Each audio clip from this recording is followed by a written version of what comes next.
এত কষ্ট করে কলেজ ঘাট আসার পর এমনটা হবে ভাবতেও পারিনি।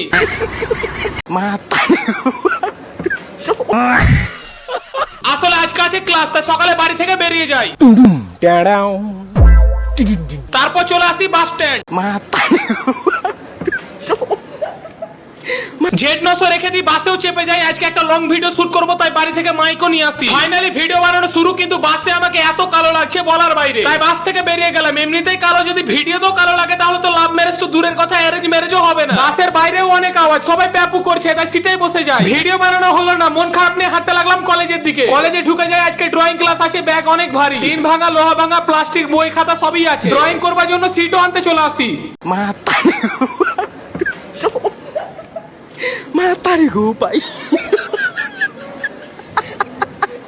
ড্রয়িং সিট নিয়ে ক্লাস করতে বসে যায়। আজকে ড্রয়িং হলো এটা।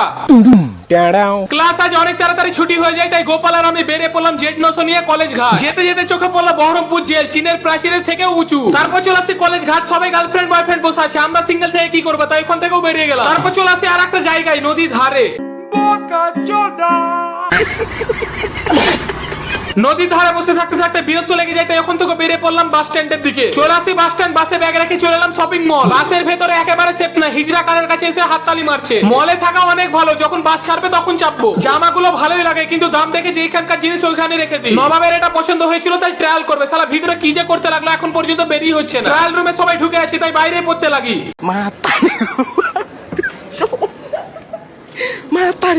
সময় হয়ে যায়, যেখানকার জিনিস ওইখানে রেখে দিই। তো ভ্লগটা কেমন লাগলো প্লিজ কমেন্ট করে জানাও। সাবস্ক্রাইব।